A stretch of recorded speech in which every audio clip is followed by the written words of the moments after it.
서아프리카 국가 말리에서는 군사 반란으로 인해 현직 대통령이 사임하는 일이 벌어졌습니다. 국내에서는 그렇게 주목을 받지는 못하는데요. 세계 주요 언론들은 말리 사태를 주요 이슈로 다루고 있습니다.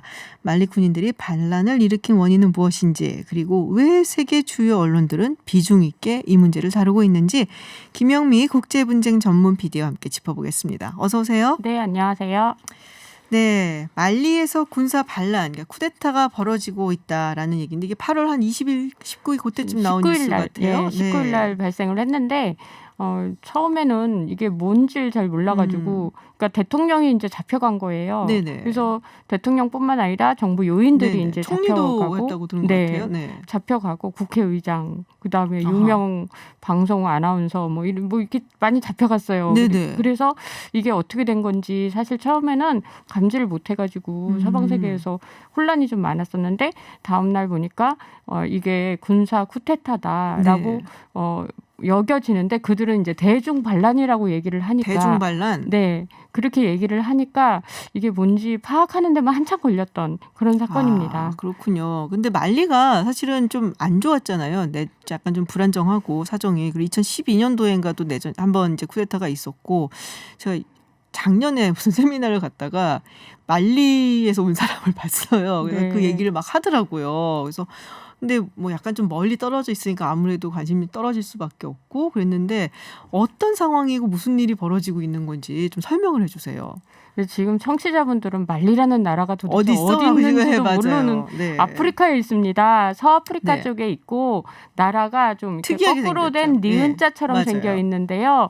말리도 북쪽과 남쪽으로 이렇게 나눌 수 있는데 남쪽은 그래도 사람들이 좀 사는데 북쪽은 거의 사헬지대처럼 돼가지고 가도 끝없는 사막처럼, 그러니까 아하. 사막도 그냥 우리 모래사막이 아니라 좀 빨간. 초원, 약간 초원도 좀 나오기도 하고 그런데 굉장히 넓어요. 네. 그래서 공권력이 거기까지 미치지도 못하고 그런 나라 중에 하나였어요. 그래서 일단 말리라는 나라가 그 서아프리카 쪽에서 그래도 어느 정도 이게 자리를 잡을 수 있었던 건 이 나라가 금이 생산이 됐던 거예요. 맞아요. 금이 그렇게 많다고. 네, 세계 4위입니다. 4위? 네. 와.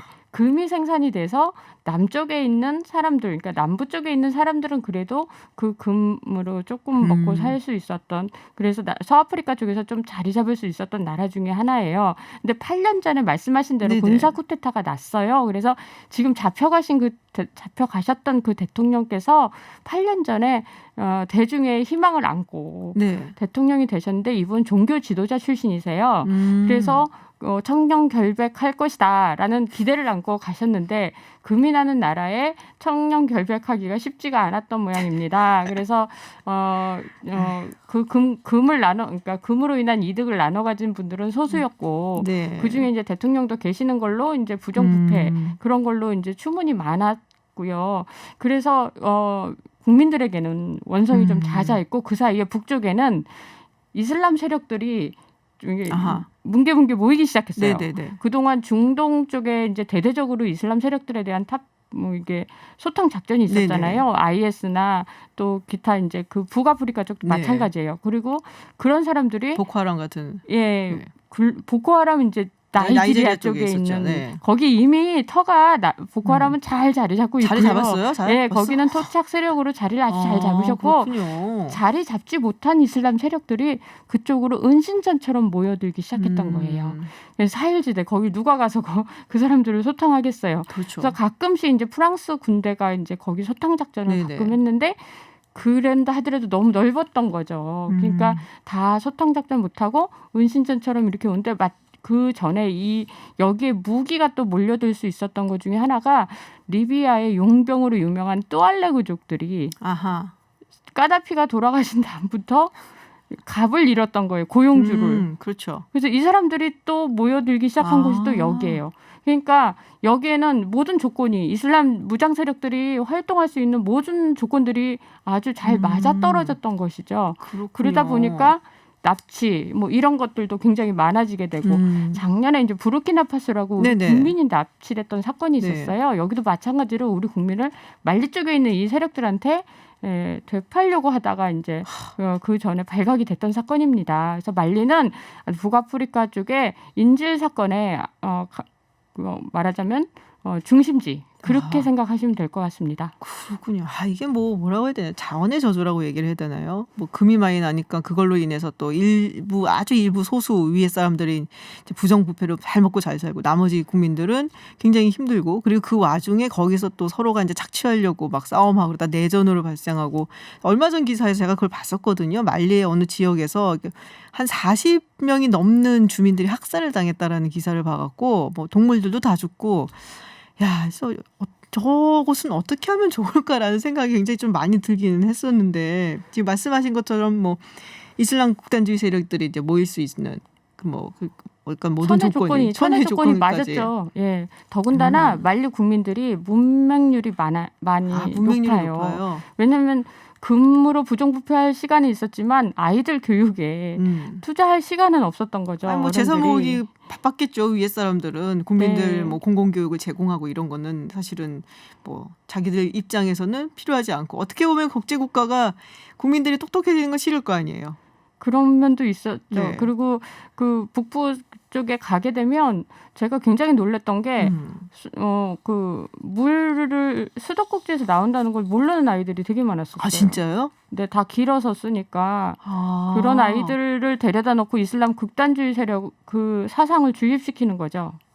그게 벌써 10년 전이었으니까 그 아이들이 커서 그 이슬람 극단 세력들의 병사들이 벌써 됐을 거라고요. 그러네요. 이번에 이제 쿠데타 일으킨 세력들이 이슬람 무장 세력들이 뒤에 다 있고 군부 세력과 결탁하고 있는 중인 거예요.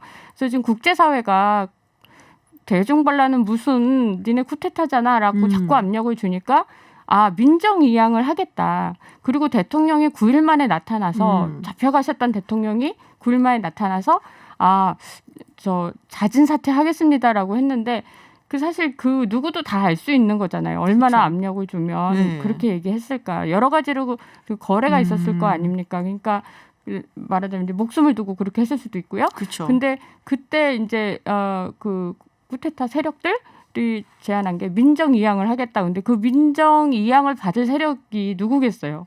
이슬람 무장 세력이 되겠죠. 거기도 민정은 맞으니까. 군인이 아니면 되니까. 네, 군인만 아니면 되니까. 그래서 군부는 1년만 하고 나머지는 3년 정도는 민정으로 하겠다. 그러면 이제 군부가 하다가 이슬람 무장 세력이 위협받아서 하시겠다는 얘긴데 그러면 금은 자기네들이 가져가시면서 국민들은 또 나몰라라 하겠다는 얘긴데 이건 좀 아니다. 그리고 그 무장 세력들이 그 사헬지대에서도 그렇게 활개를 쳤는데 국가를 갖게 됐을 때는 더 얼마나 극단주의 세력과 그렇죠. 그 사상을 국민들한테 강요를 할까? 그러면 이제 중동 쪽에서 왔던 이제 피해온 그런 무장 세력들 이런 사람들이 더 이제 적극적으로 피해오겠죠, 글로. 그러면 굉장히 큰 덩어리가 되고. 그렇기 때문에 국제사회가 염려를 하고 큰 뉴스로 다룬 거예요. 지금 뭐랄까 이게 계속 번질 수 있다. 스노우볼이라고 하잖아요. 이게 막 계속 커질 수가 있겠다라고 지금 이제 굉장히 걱정을 하는 상황이라고 하시는데 제가 그 뉴스를 봤거든요. 프랑스에서 그러니까 지금 약간 이 쿠데타 세력하고 이야기를 하고 있다. 그래서 지금 3년 안에 정권 이양을 하겠다라고 했는데 프랑스 측에서 말도 안 되는 소리 하지 말라고 그것보다 훨씬 더 빨리 해야 된다. 이런 얘기를 한다고 들었어요. 훨씬 더 빨리 해도 이슬람 세력인데요. 그렇긴 하지만 어쨌든 근데 프랑스가 여기에 개입하는 이유가 있을 것 같은데요. 프랑스의 식민지이기도 했고요. 말리가. 그리고 어쨌든 거기는 이제 프랑스어를 공용어로 사용하고 있고 그래서 프랑스의 영향권이라고 생각을 하는 것 같아요. 그리고 프랑스 정부가 계속 군사작전을 하고 있었기 때문에 그거에 대한 성과도 좀 내고 싶어 하는 것 같은데 제가 봤을 때는 그게 중요한 게 아니라 지금 민정으로 해봐야 이슬람 극단주의 세력이 잡는 건데 근본주의적인 문제가 되지를 않는다 이렇게 생각해도 그래서 쿠데타라는 게 우리도 과거에 쿠데타가 있었지만 우리 역사에도 지금 시대에 나고 있는 부분에 대해서는 굉장히 강하게 비판할 필요가 있고 또 만약에 이제 이 나라가 정부를 세우는 입장이 됐다고 했을 때 이런 군부라든지 이슬람 극단주의가 아닌 새로운 정부가 설 수 있도록 국제사회가 관심을 기울여주는 게 더 중요하지 무조건 민정을 원한다고 그러면 이게 또 다른 쪽으로 또 문제가 생길 수도 있고 지금 국민들이 쿠데타 세력들을 굉장히 환영하는 시위를 하고 있어요. 사실. 그래서 그거를 이제 쿠데타 세력들은 우리를 지금 지지한다 국민들이 이렇게 단중으로 얘기를 하는데 말씀드린 대로 문맹률이 굉장히 높은 상황인데다가 경제난이 굉장히 심각했어요. 뭐 물, 전기, 뭐 인간이 기본적으로 살 수 있는 그런 조건이 하나도 갖춰지지 않고 제가 말리에 있는 기자들한테 물어봤더니 그냥 우리는 아프리카에 있는 동물이나 비슷하게 산다는 거예요. 그래서 그 말이 되게 마음이 아팠거든요. 그런 상황에서 뭔가 새로운 세력이 와서 뭘 하겠다고 하니까 과거보단 낫지 않겠나. 그런 기대를 하는 거라고 저는 생각해서 굉장히 안타까웠습니다. 그렇군요. 참.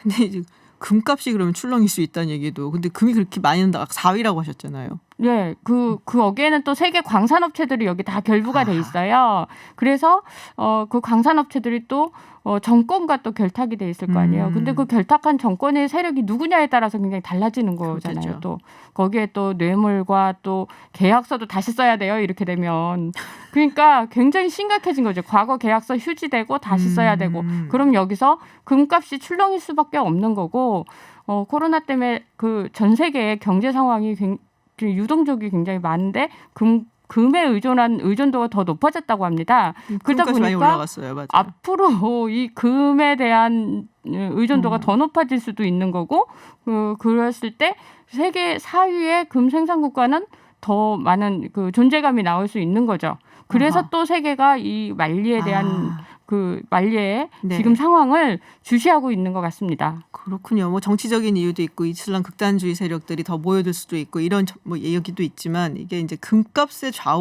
좌우를 할 수 있다라는 부분 때문에 또 세계에서 굉장히 많이 관심을 갖고 있는 것 같다라는 말씀이신데요.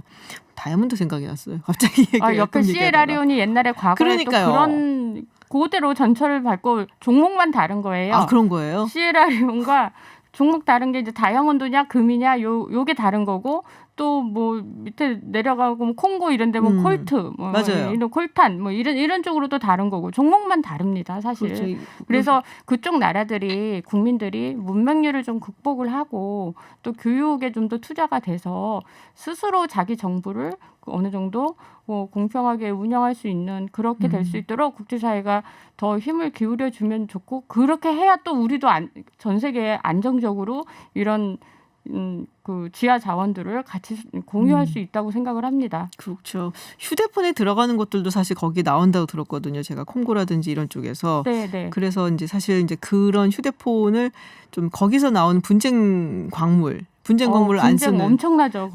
그런 걸 좀 안 쓰는 걸로 해보자라는 운동도 잠시 있기는 했었는데, 근데 뭐 사실 뭐 거대 기업들이 잠식을 했기 때문에 뭐 좀 이렇게 크게 영향이 있었던 것 같지는 않습니다만은. 하여튼 뭐 아프리카 이야기를 들으면 항상 답답해요. 이렇게 참 총체적인 난국이 있을 수도 있겠구나라는 생각이 들어서 오늘 한번 말리 이야기, 우리한테는 조금 멀리 있는 느낌이지만 그래도 알아야 될 것 같아서 저희가 또 김영미 PD님 모시고 말리 이야기 나눠봤습니다.